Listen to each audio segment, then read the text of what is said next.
अस्सलाम वालेकुम नाज़रीन, मैं फखर आसिफ बाजवा और वेलकम करें एक बार फिर से क्रिकेट दीवाने की एक बहुत स्पेशल एपिसोड में। ऑलरेडी हम समीम राना साहब का इंटरव्यू कर चुके हैं और एक और इंटरव्यू लेकर आपकी खिदमत में हाजिर हुए हैं। हमारे साथ मौजूद है इस्लामाबाद यूनाइटेड, जो 2 साल की चैंपियन है पाकिस्तान सुपर लीग की, उसके जनरल मैनेजर रेहानुल हक साहब।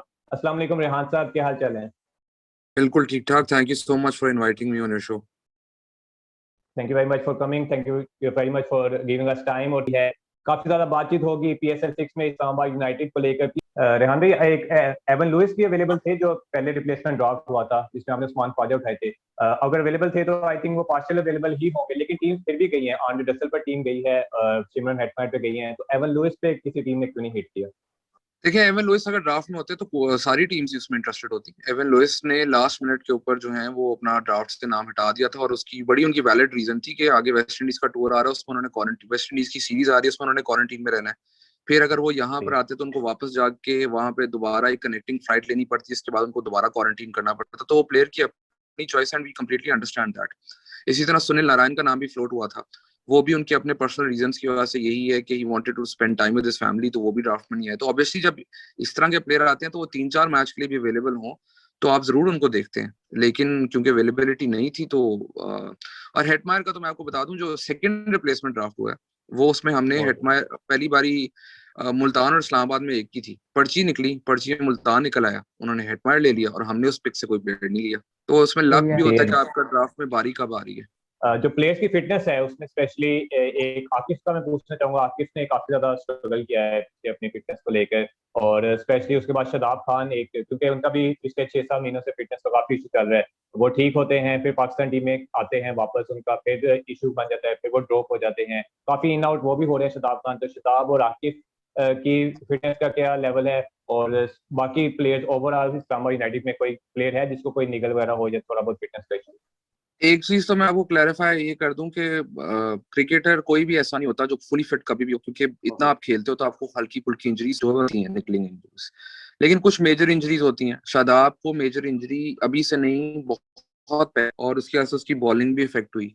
वो खुद अपने मुंह से मानता है कि मेरी बॉलिंग इफेक्ट हुई, इसमें बिल्कुल कोई डिलूजन नहीं। बल्कि वो, उसको आप जब भी सुनेंगे वो यही कहेगा कि मैं खुद मेहनत करके खुद वापस आऊंगा।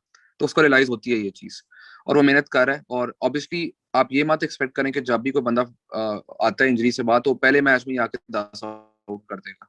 It takes a little time, और एक प्रैक्टिस और मैच में बहुत फर्क। Shadab is getting there, practice होंगी, प्रैक्टिस मैचेस एक दो होंगे, तो इनशाला उसकी फिटनेस जो है वो वापस आएगी। और हमें उम्मीद है कि वो जब टूर्नामेंट स्टार्ट होता है, हिट द ग्राउंड रनिंग। आप ये देखेंगे जब PSL 6 स्टार्ट हुई है तो शादाब इंजरी से तब भी वापस आ रहे थे। पहले 2 मैचेस में शादाब की बॉलिंग उस लेवल की नहीं थी जिस लेवल पे आप एक्सपेक्ट करते हैं। लेकिन तीसरे मैच में जल्मी के खिलाफ उन्होंने 23 रन दिए। फिर जो क्वेटा के साथ मैच था उसमें पहले 3 ओवर बहुत अच्छे किए, चौथा ओवर इतना अच्छा नहीं जा सका। तो what I am saying is कि इट टेक्स टाइम। आकिफ की जहां तक आपने बात की, वो फुली फिट है और इंशाल्लाह वो भी ट्रेनिंग करेंगे, 2-3 प्रैक्टिस मैचेस खेलेंगे। फिर जैसे टूर्नामेंट चलता है, क्योंकि गर्मी इतनी है यहाँ पे, बैक टू बैक मैचेस होंगे, तो हमें सारी स्क्वाड इस्तेमाल करनी पड़ेगी। तो आकिफ, देखिए आकिफ जब फिट होते हैं और जब फॉर्म, तो सबने देखा है कि वो कितना बड़ा टैलेंट है। तो हमें उम्मीद है कि वो, हम उनको वी लुक आफ्टर हिम। और जिस तरह आपको पता है कि पहले भी हमने ड्राफ्ट में पता था वो इंजर्ड, हमने फिर भी उनको लिया था। और बिल्कुल। उसकी वजह ये है कि सबको बिलीव है कि Akif will become a top quality player. मुझे आज तक कोई कोच नहीं मिला पिछले साल, इस साल डोमेस्टिक में, जो ये ना कहे कि Akif Javed is one of the most talented people they've seen. कि उसका रन अप, उसकी बॉल जो अंदर आती है, और उसकी पेस, वो अल्लाह की तरफ से एक तोहफा उसको मिला है। और उम्मीद है कि वो इंजरी से बच के रहेगा, और उम्मीद है इसमें इसमें लक बहुत बड़ा फैक्टर होता है फास्ट बॉलर की इंजरीज में। तो हमें तो उम्मीद है कि अल्लाह उसको आगे पहुंचाए और ही becomes a top bowler, not for just for Islamabad और पाकिस्तान के लिए भी, वो टूर्नामेंट्स पाकिस्तान को भी जीता है इंशाल्लाह। शादाब की बात है, वो हम बात करते कि उसकी इंजरीज की वजह से जो है उसकी जो बॉलिंग है वो सफर की है। लेकिन उम्मीद है कि वो वापस आएगा और अपनी बॉलिंग, क्योंकि अभी भी आप शादाब से पूछें तो उसको सबसे ज्यादा बॉलिंग करना पसंद है, अभी भी बैटिंग उसकी सेकेंडरी चीज है। बॉलिंग और फील्डिंग दो चीजें हैं जो शादाब दिल से करता है। और फील्डिंग तो आप उससे जितनी मर्जी करवा दें, वो इवन अगर कोई प्रैक्टिस मैच हो रहा हो या ट्रेनिंग हो रही है उसमें फुल लेंथ डाई मार देता है। इसके बावजूद कि उसको बड़ी दफा मना किया कि भाई इंजरी हो जाएगी, पर वो इतना अपना 100% देता है कि उससे कंट्रोल नहीं होता। तो उम्मीद है कि उसकी बॉलिंग वापस आएगी। कैप्टनसी रोल में जिस तरह मैंने पहले मेंशन किया था कि उसने बहुत ग्रो किया, स्नैप डिसीजंस लेता है और जो है वो काफी डेवलप हुआ। हम खुद सरप्राइज हैं कि जितनी जल्दी वो डेवलप हुआ as a captain, as a leader. सारे प्लेयर्स कंफर्टेबल हैं, हर प्लेयर से वो बात करता है, हर एक को साथ लेके चलता है। I think that's a huge plus point for any captain. Modern captain को यही चाहिए कि सब जो है उनको साथ लेके चले, उनके मसले समझे, पर्सनल इश्यूज, प्रोफेशनल इश्यूज, और फिर जो है उनको जो है गाइड करे। रेहान भाई, टोटी ग्रुप की बात हो रही है। फखर जमान ने भी एक ट्वीट की थी कि वो ड्राफ्ट में जाना चाहते हैं, लाहौर कलंदर्स को छोड़कर एक नया जर्नी शुरू करना चाहते हैं। तो तब अब तमाम टीम्स ने यकीनन उन पर नजर डाली होगी। क्या इस्लामाबाद ने भी नजर डाली थी उन पर और रोटी ग्रुप को मजीद कंबाइन करने का सोचा था? और फिर अगर जब उन्होंने नाम वापस ले लिया अपना ड्राफ्ट से, समीन राना ने ट्वीट की कि कहीं नहीं जा रहे फखर जमान, तो तब क्या फीलिंग थी आप लोगों की? देखें, उसमें आप इम्पॉसिबल सी बात है कि आपको सारे प्लेटिनम प्लेयर्स पाकिस्तानी मिल जाएं, बिकॉज वो आपकी एक प्रायोरिटी होती है। और जब ड्राफ्ट होना था तो हमें पहले ही पता था कि हमारे जो 2 प्लेटिनम प्लेयर है, एक तो हमारा कैप्टन शादाब होगा और दूसरा हम लोग हसन अली पे 100% ऑल इन थे।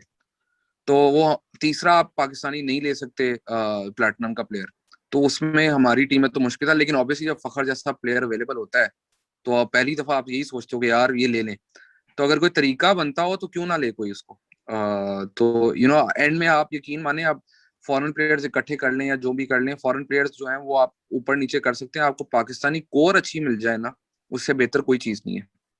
ऑनेस्ट बात बताऊं रिगार्डिंग लाहौर कलंदर्स, हाँ, हम लोग, आप जितने मेरी टीम में प्लेयरों से पूछेंगे उनकी भी second favourite team Lahore Qalandars ही है। इवन कल शादाब ने भी वो आस्क शादाब किया हुआ था, उसमें भी उसने जवाब दिया कि Lahore Qalandars my second favourite team. हाँ, वो आप जिससे पूछेंगे वो यही कहेंगे कि Lahore Qalandars are second favourite team. ये हमसे जीत क्यों जाते हैं? कभी हमें भी जीतने दिया करें।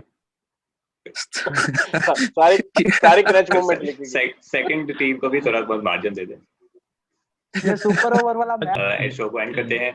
थैंक यू यान भाई, बहुत बहुत शुक्रिया, आपने अपना कीमती वक्त निकाला। यकीनन इस वक्त आपके खाने वगैरह का टाइम भी होता है और डिफरेंट पीसीआर टेस्टिंग भी बीच में आ गई थी। तो नाज़रीन, बहुत बहुत शुक्रिया आप लोगों ने देखा। उम्मीद है आपको शो पसंद आया होगा। तमाम क्वेश्चंस के आंसर ऑलमोस्ट मिल गए होंगे। रेहान भाई का दोबारा बहुत शुक्रिया।